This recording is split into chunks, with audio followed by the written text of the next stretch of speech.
I've been promising a punchline to the Mids Watch for years. This is the punchline.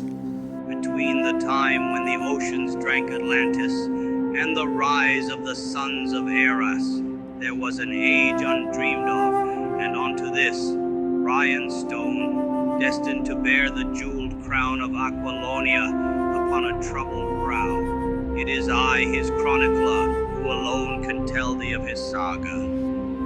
Let me tell you of the days of Mid's Watch.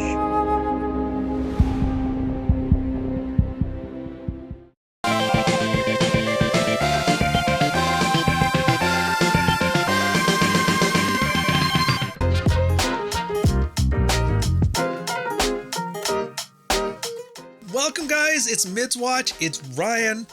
I'm probably going to try to make this one the last Mids Watch episode. It's going to be a longer one, though, because it builds...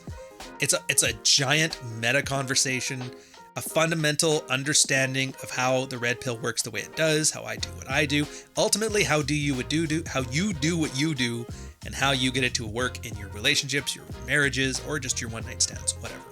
It's actually a 4 or 5 post thread. You're like, what?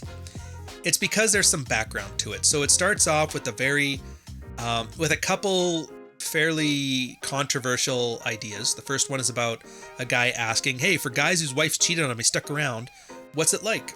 And then the second one is about a guy who's got a completely unhinged wife, threatening all kinds of self-harm if he doesn't do what she wants, if he doesn't get back on the plantation. Followed up with that are a couple of my my original essays on this stuff, which the amount of work it took to make me literate is amazing. I can't even read them anymore, but luckily it's not about me. It's more so about the discourse around it, so you don't have to hear me fumble my way through a horrible blog post that's disjointed as hell.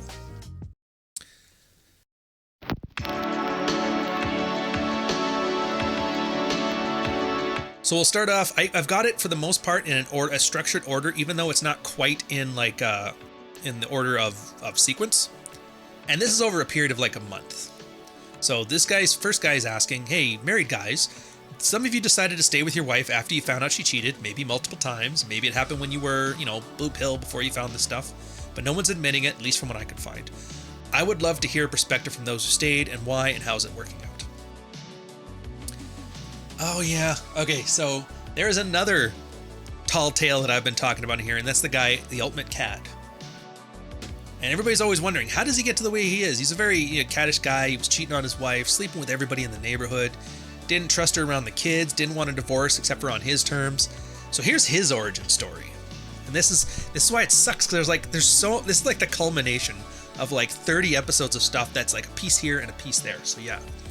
So Ultimate Cat is like, you know what? I'm going to retell you my story, the abbreviated version. And I'm not sure why, but your plea for help is condescending and far from that of a humble man who wants to learn.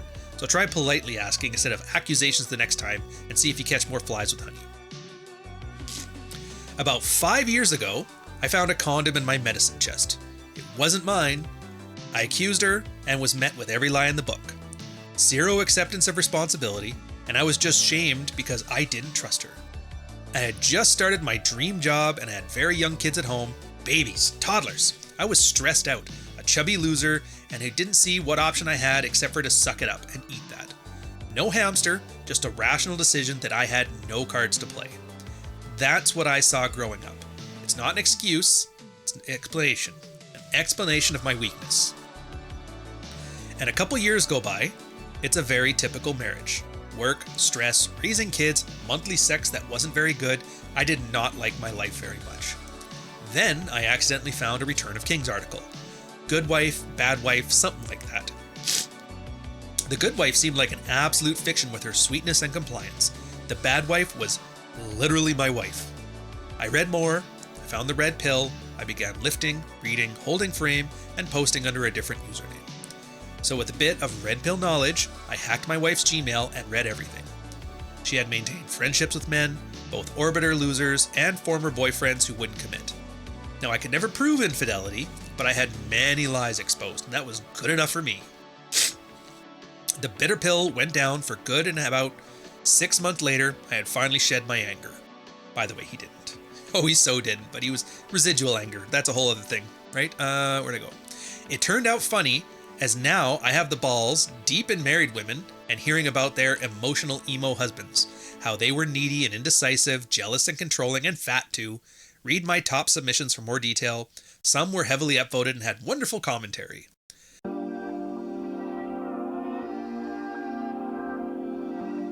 So my commitment to be faithful ended. Not that I shared this info with my wife. She is a fuck doll babysitting plate to me. I kicked her ass back to work. I made it crystal clear that I'm just fine without her and I could replace her in 5 minutes, and she knows it's true. I'm good looking, I'm 6 foot tall, I'm 200 pounds and dressed sharp. I have a good job, my game is tight, and I also know I am worthless to the universe. My value is self-made. And this is where the fat bloopies lose their shit. My abused wife is now genuinely happy. She lost the baby weight. Now she looks good. She looks tiny again. She still shit tests me and tries hard to put me back in that beta box. But it's just not happening, and her respect for me is through the roof. 2 to 3 times a week we're screwing around. I could have more. She never refuses me now, but I found it's better when she's into it. And I have others I can call now too, so no one woman controls my sexual needs. She wanted a man she couldn't break. Well, I'm here now. And I'll say, and I'll stay until I don't want to anymore. Why rush? I like living in my house and I like having my kids around. It's not like I'm stupid enough to fall for any other woman ever again. I don't need women for anything but sex and breeding, and I'm done breeding. So, why do you ask? I gotta pause here. Like,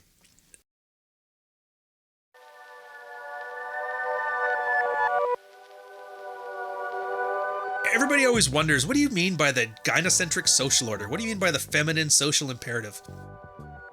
This is technically, look, you don't have to like it, but you have to understand, this is a story about a man who got his life together. Like, nobody, when you heard the story of, like, finding the condoms in the thing, sucking up that his wife was cheating on him, you might feel sad, and one woman will be like, oh, that's so bad, that's so tragic. But then he stays together because he has no options, he's doing it for the family. And they'll be like, oh, that's sweet. You know what I mean? She's a cheating whore, she beats the guy up, he's not very attractive, he sucks it up. Oh, that's horrible. Then he decides, you know what? F it. He checks out of his marriage in all but legal status, goes and lives his life the way he wants to. Do you like it? No. Do I like it? No. Do I have to like it? He doesn't give a shit. He's living his life for him. This is why I've always liked his stuff. As much as we say the red pill is an amoral space, a lot of people like bullshit themselves into bringing their morals in here. The traditional conservative crap is just filled up this place. He is the litmus test if you believe that this place can be an amoral sexual space. Because there's a lot. Dude, he was probably one of the best sources of information here. If for no other reason, all the wives that he was sleeping around with, and he always slept with married women. His rule there is like, I want a woman that can keep her mouth shut and won't get attached. That's fair. But he's like, you guys maybe have one wife that's cheating. I've met 20. And here's everything you need to know and everything that she'll never tell you. And it was like, it was a treasure trove. I could argue at least 30% of Dread and Frame is due to his work. And he got all the right people mad at him. Anyway, so he and Jack are fighting again. My favorite, by the way, is the first comment from an old user. Doesn't really matter who he is. Like, this is it? This is the reason you're so controversial? Fucking no way. Tip my hat to you.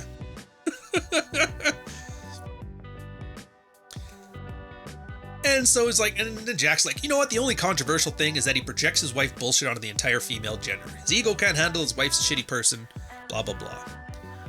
Anyways, there's a whole bunch of shit here, but it's all just point and sputter, which is weird coming from Jack. Like, you could tell it emotionally kicked into Jack because he just starts calling him Caddyshack and all kinds of weird stuff. So yeah, every single one of us has our moments when they tap into, when they hit us right in that little emotional trigger where we kind of go off, and it's one of the things I don't like about Jack is he was missing the self-awareness to notice when he was one of those guys.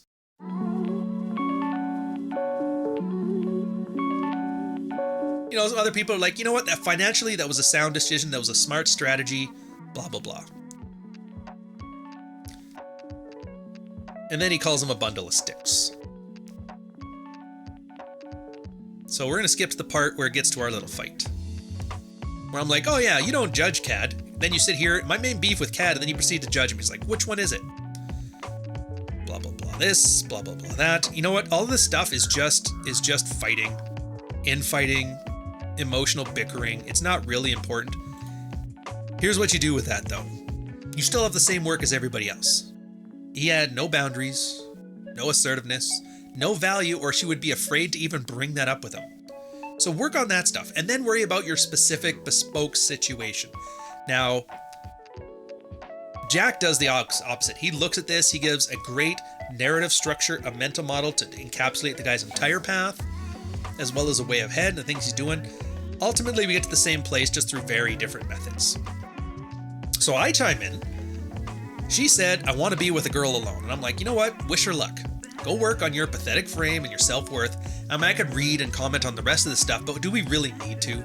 Like, she flat out told you she wants to fuck, not you. How much more of a direct signal do you need?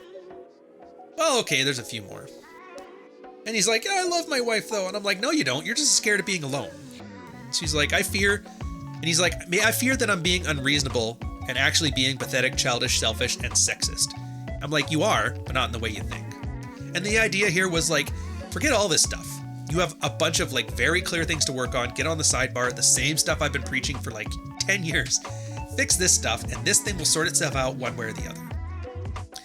So this is near the end of Jack's like emotional things. He's like, you know what? Maybe you should have kept reading, because maybe if you did, you'd have seen this. And he goes in here. Anyways, after an hour, she called me back into the bedroom and revealed that she truly wants to die. Just go to sleep or whatever and die. She won't off herself because she feels like she'd be a coward. That's her words. But she's crying and saying she won't eat anything today or during the week. It's an attempt to get sick. She also sent me an article about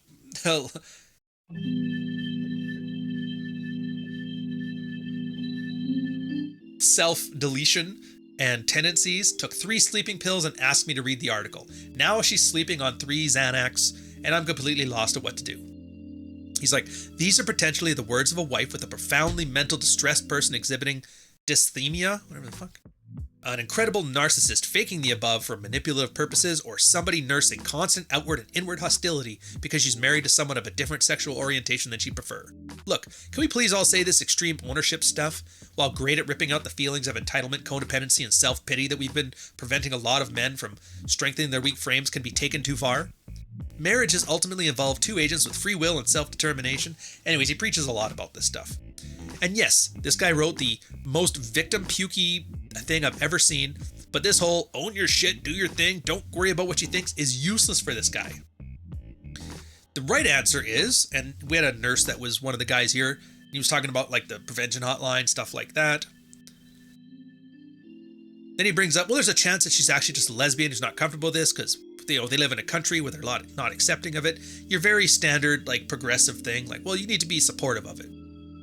Which is funny because this was like before all that came out. This is like 2013. The rest is him just talking about what he should do. What you should do this, what you do that.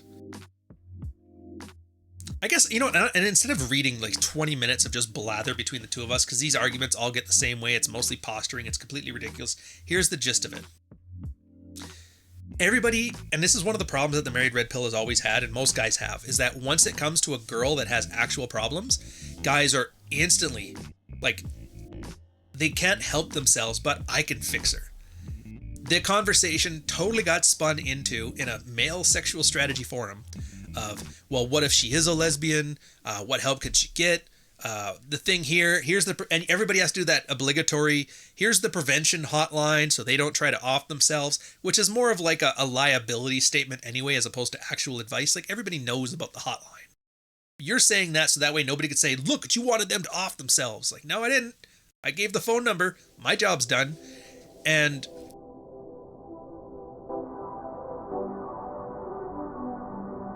what I see in this is why modern relationship advice just sucks.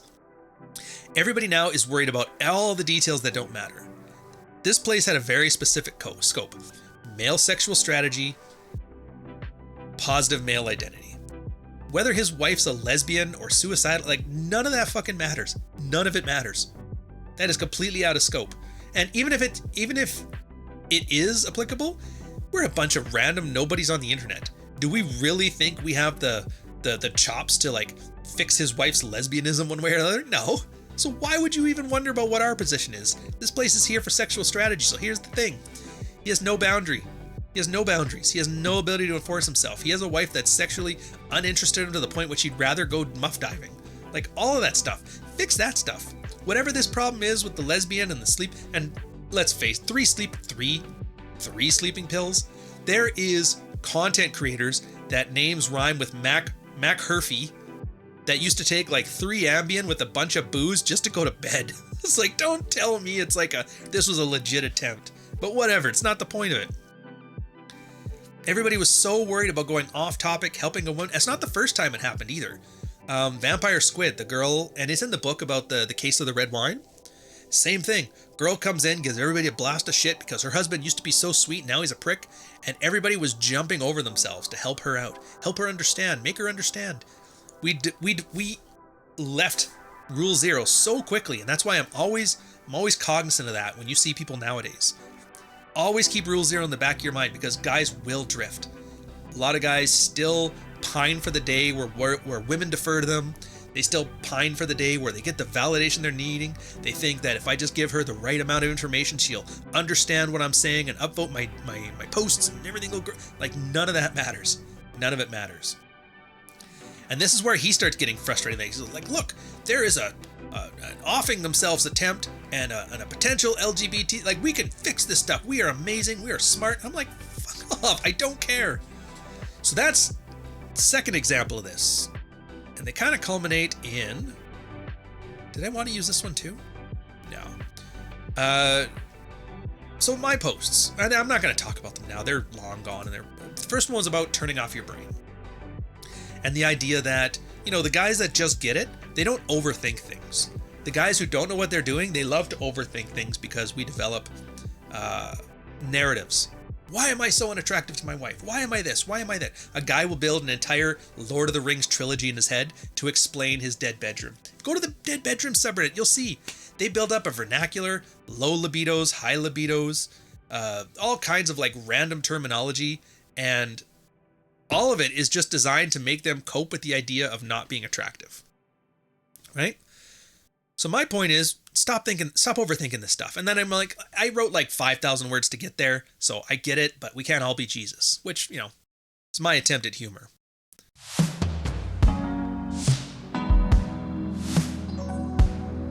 Jax looks at me, he's like, this is ridiculous, Ryan. And I'm not sure if anybody else realizes this, but you at least do. And he brings up, like, even you overthink this thing about not overthinking. So don't give me this shit. And all of us cool guys with our flair typically got it because we added insightful comments and offered useful deconstruction. I assume everybody here presenting this has enough spare cycles in their otherwise successful lives and their marriages to do that. So you telling people to stop thinking so much would suggest that they are thinking too much regarding what they want. And then he brings up like, here's like 10 of your last posts where you're overthinking everything. I'm not trying to call you a hypocrite. I'm just pointing out for all intents and purposes, you did not simply shut off your brain, and it sounds like you spent a bunch of time reading, learning, analyzing, processing, acting, iterating, and then acting again. The shit we tell every guy here. If that sounds familiar, by the way, to an OODA loop, it absolutely is. Which was funny because I didn't find out about them for 5 years after this, but... So what I think you're getting at is there is an uncanny valley that an otherwise intellectual person faces when they become more successful if they act less smart.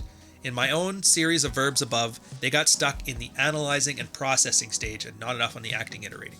But here's the thing, and here's why I'm coming out so strongly about this. I used to be one of those analysis paralysis types. I could have turned off my brain, but for me personally, that was the problem. Is that I would be overloaded with information, I would shut down my brain, make an impulsive decision, and that would cause more problems than it was worth. And I'll bet a lot of guys made that same problem. So yeah. And then the rest is him talking shit about me. So maybe he should think about that shit. You know what? That kind of gets to the end of it for this one. The rest is really off topic, so we're going to move. So that's number 3. And then we get to number 4. Another post I had on a plea for irrational confidence. And it was another thing. So yeah, and here's the thing. He was absolutely right. You have to do a lot of thinking, a lot of reading, a lot of self-reflecting, but ultimately you have to add an equivalent amount of acting and reacting to it. Otherwise, all you're just doing is living in your head and building fan fiction. So he absolutely nailed it, which I was too ham-fisted of a writer and I didn't understand it myself at the time. The difference between thinking and acting and self-reflecting, and you have to use them both. It's almost like a co-op program. And he understood that. And so when I was sitting here talking about stop acting so much, he goes, yeah, you're doing that because you were thinking and now you're acting and you assume nobody else should act. He's right. It's a very self-unaware statement for me, but I mean, in 8 years, we all grow and we all learn. And that's what I like. Even though we bicker, we back and forth, like, that was a valuable statement. Even for a guy that I disagree with, even for a guy who disagrees with me, I don't think he'd like me very much either. You can still get there. And you kind of need that. Again, amoral sexual strategy. How fun is that, right? So the next one was my plea for irrational confidence, and this came out right about the time that Trump was running. And it was essentially like, you know what? Just assume you've got it and work your best to get there. That was it. Insert some more bickering and infighting and sniping, and then a bunch of people trying to get mommy and daddy to stop fighting. And Jack kind of has his moment of self-reflection. He goes, you know what? If I really had to guess, we both contribute a lot here. We both have a few, nope, this is wrong ideas, and here's some opposition to those ideas. I keep prompting you to play the devil's advocate, so maybe you'll come up with some grand unified theory of the red pill that ties the knot on all the fucking paradoxes that bother me, like kill your ego versus irrational confidence. To be fair, I'd like to think I did. So, yay. Buy Dread, buy Frame now, it's in bookstores. Since there is no ultimate good to defer to, you have to know what you want so that you can ask yourself the right questions. From the author and content creator that brought you the heartfelt, the F trophies for clout, the 6-foot-tall Tate, and the not funniest member of Rule Zero, Volume 2, Dread.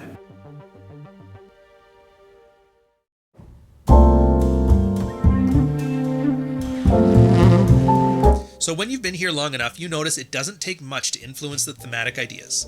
2014, we were all about frame. Frame this, frame that. What was hilarious is that we kept citing the very amorphous concept and barely anybody knew what the fuck it was. Even the guys that did know what it was, they couldn't quite explain it. And that's still the case, by the way. Which is why I think Dr. Seeger's come as close as ever. It's more of a metaphor.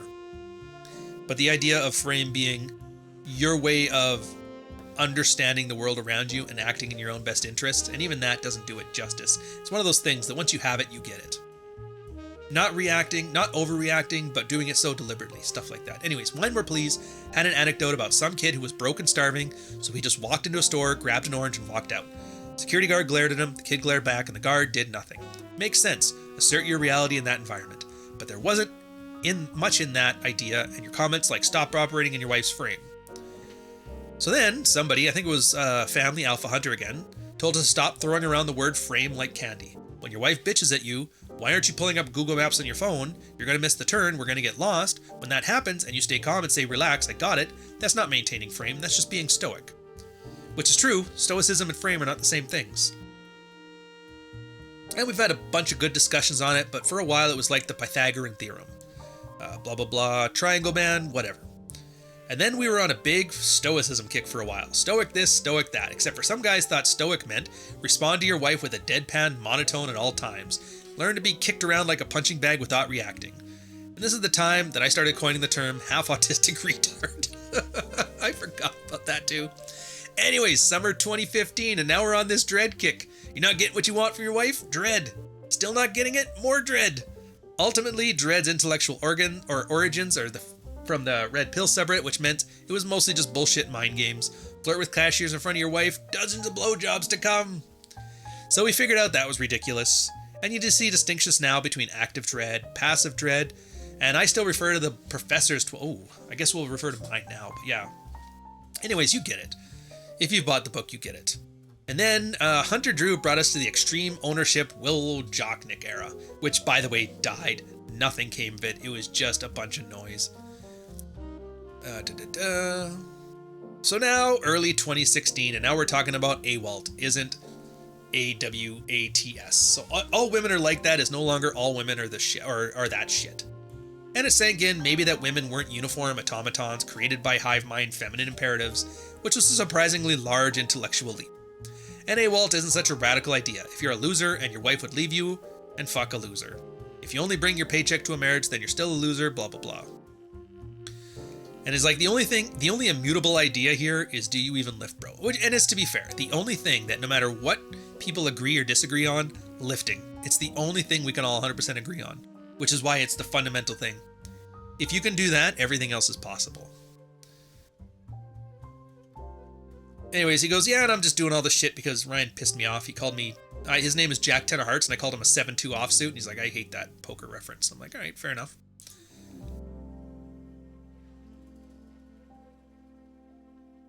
And then we get to, where's the last one? Why did I lose it? Oh no!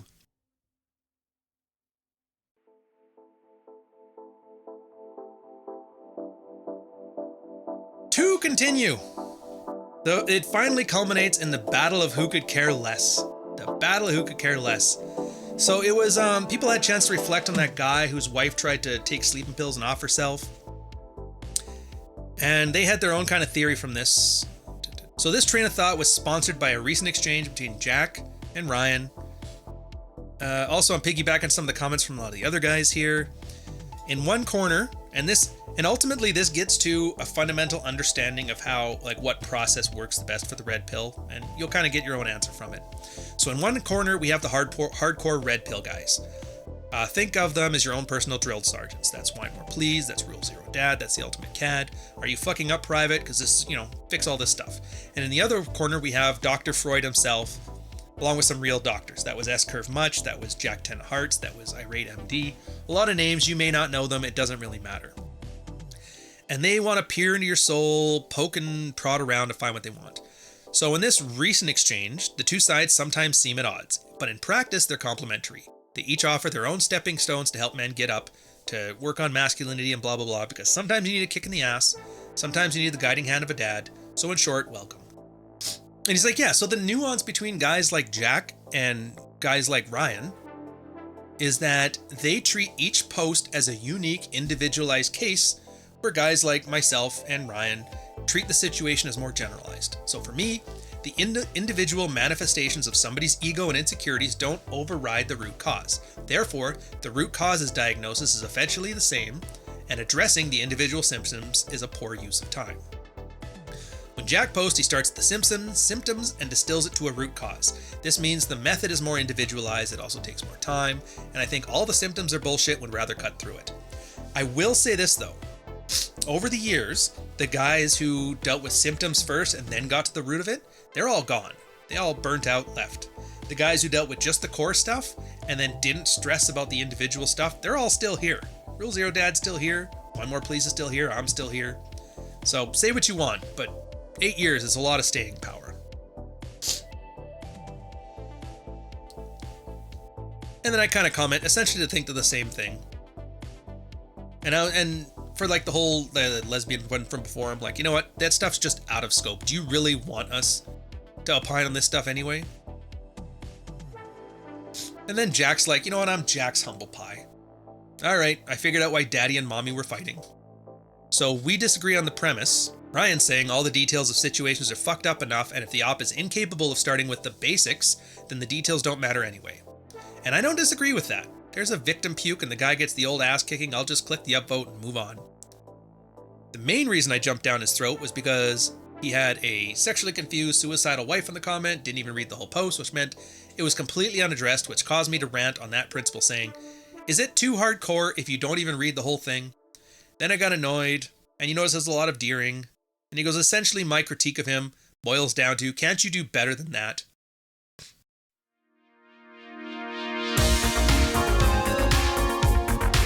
So he goes, like, what's the scope of this place? And that question, it's not intended to be rhetorical because I don't really know it myself sometimes. I do think getting an overall overview of this place is tough. So if we're still arguing about scope, it's because we're trying to figure out what that scope even is. You know, what's the best tool? What's the best this? And the result of this is we ended up coming and understanding, like making Rule Zero the scope. That's, as long as it's male sexual strategy, positive male identity, it's all good. Because we had like a 6 months distraction talking about a lesbian wife and her need to eat sleeping pills by the handful and teach her husband a lesson, and he's a neurotic mess. And what's the point of it? It didn't solve anything. There's nothing from there that's useful. So yeah, the scope really did boil down to male sexual strategy, positive male identity.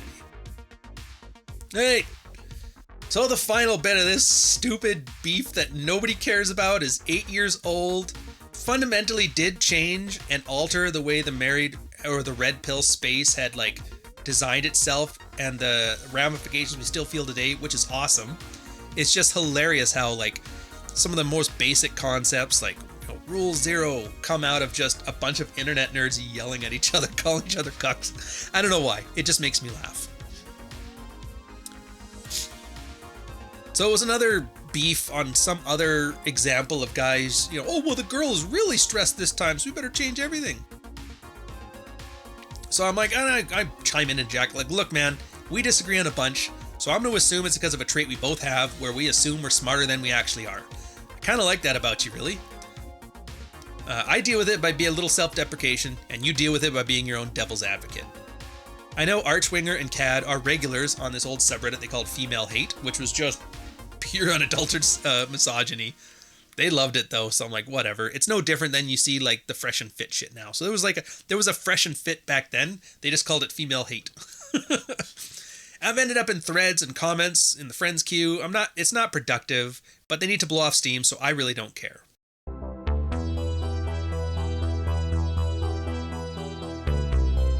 Anyway, so Jack kind of cuts this all off. He's like, look, Ryan, I think it's cute that you think we're some sort of team of philosophical rivals.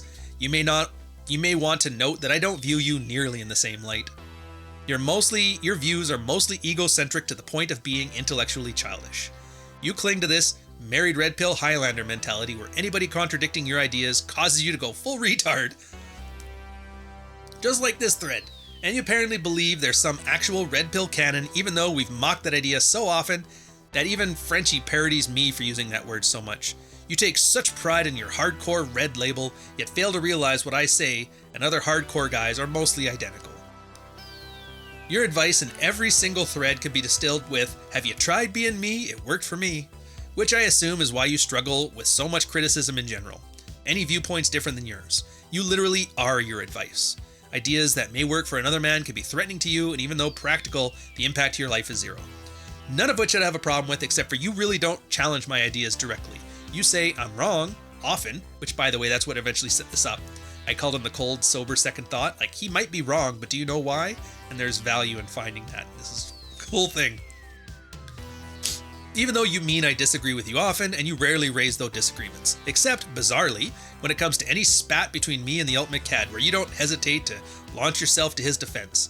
Your desire to jump on Cad's dick is no secret, but I'm glad to see you embrace it. Your projection is that we're some sort of yin and yang that led to a grudging mutual respect was amusing, but I don't care anymore. And I just said okay. Okay.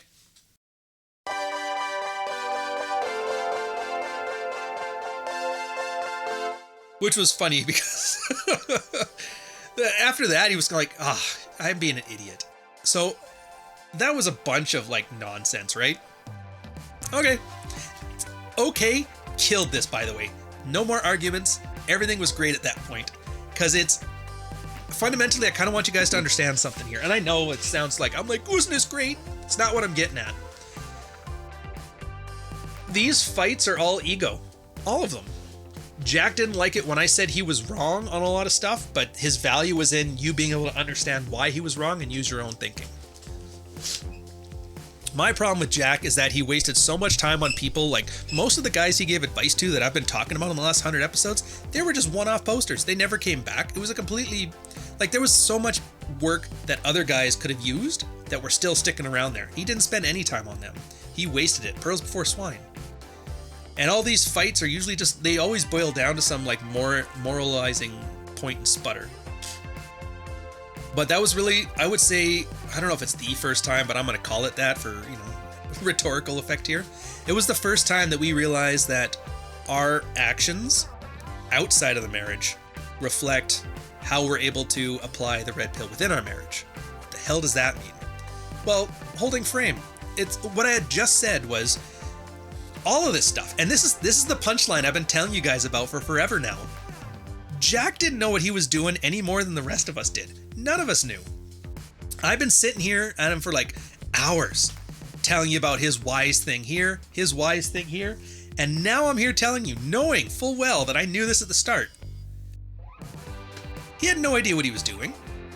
It's up to you. It's up to you to discern, does this make sense? And it matters in so many things. When your wife is shitting on you because you didn't take out the garbage or you didn't pick up the kids from daycare, yeah, is she being a bitch to you and yelling at you? Maybe. You're supposed to take a second, take a beat, think, does she have a point?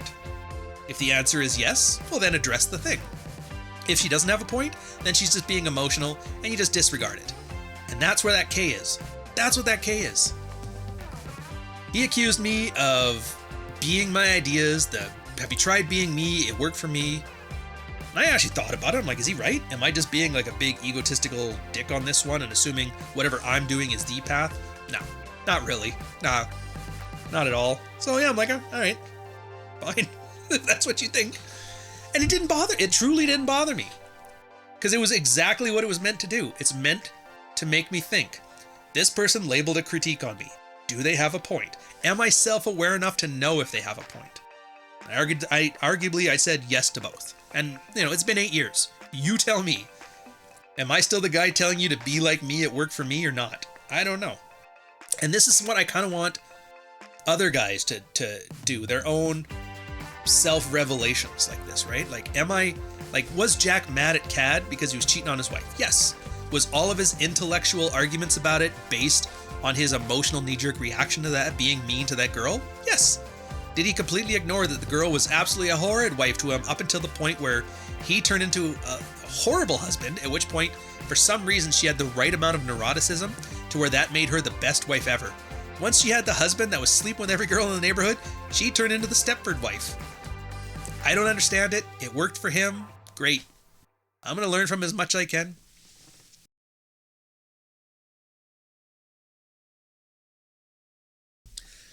So yeah, this is the punchline. You guys have been watching The Married Red Pill for years. And here's the punchline. Don't worry about any of it. If you can apply it in your life, if it makes sense to you, if it jives with the things you already know work, absolutely adopt it. But there is no thought leaders. There is no wisdom. Nobody knows what they're doing. We're all just guessing, A/B testing our own lives and swapping notes. So if you take no other lesson from this, there is no savior. Jack's just a dude. And Rule Zero Dad and I were talking about this too lately. We're like, the more we read his stuff, the more we realize I don't think he fucked at all. Maybe. I'm not buying Bugattis. So yeah. I don't want you guys to take this either as and I'll end with this. I don't want you guys to take this as some kind of did he just bait and switch us? Did he just lie to us this whole time? No. I brought you on a journey. I brought you on a journey where you get to start thinking for yourself. And then crush your idols. So now you're truly on your own. You're on your own. Don't listen to me. Don't listen to Jack. Don't listen to Rollo. Don't listen to any of us. Listen to what works. Don't worry about the people. Just focus on the ideas. If you're watching the White Claw Power Hour, fucking stop. If you're watching Red Pill talk about Trump or whatever, just stop. Does this help you in your life? And it's been about 8 years since this stuff came out. 8 years. The sidebar is still there. It's still going strong. It's been replicated 8 years ago. It's been replicated now. The people we were talking about back then, the ones who were here are here. Hunter Drew mostly disappeared. His ideas mostly gone. CAD stuff still here. Jack stuff only here because I brought it. And there's value to it. But just understand that. So I hope you enjoyed. I'll catch you on the next one. Oh no, there is no next one. I think this is going to be the last episode. So yeah, I hope you learned.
That's what we come here for. That's gonna be on the thumbnail.